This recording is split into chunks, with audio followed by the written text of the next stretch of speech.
Hi friends. So getting back to the PPT again. So this is what we did. We made a use of deploy. We used for time measurement.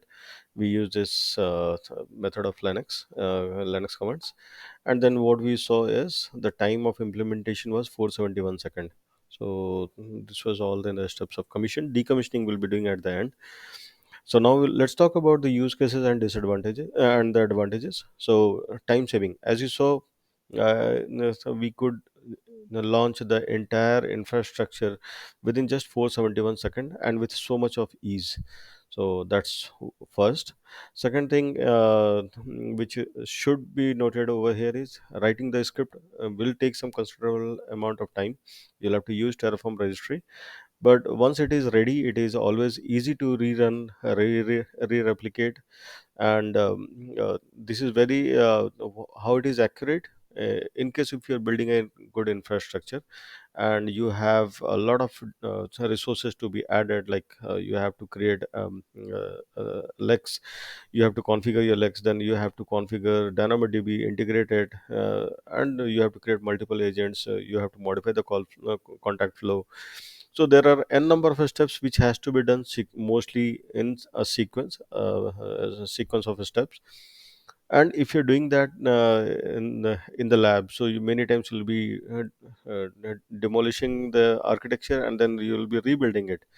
So every time you do this rebuild, it's not no, you cannot be very much assured that okay, the same steps or same sequence will be followed every amount of time. And even if you're doing it very sincerely, there is a good chance that we can miss that some of the steps somewhere, because it's a manual step. So having it in a form of code, it will always give you an assurance that it is going to be exactly the accurate the way it you have written it and how you have saved it. Secondly, as you also notice, while you are in the phase of development, you are not putting it under the production. So at that point of time, when you are rebuilding this architecture again and again, you're trying to develop over a period of time, let's say a week or maybe a month. Sometimes even the deployment goes to 3 months. So during the phase of development, you don't want to pay for the resource which is not being used properly. So what you do is you develop your script, you for the day, like let's say for 5 days a week, for 8 hours a day, you are working, your developers are working on it. You launch this infrastructure, and by the end of the day you can just wind it up.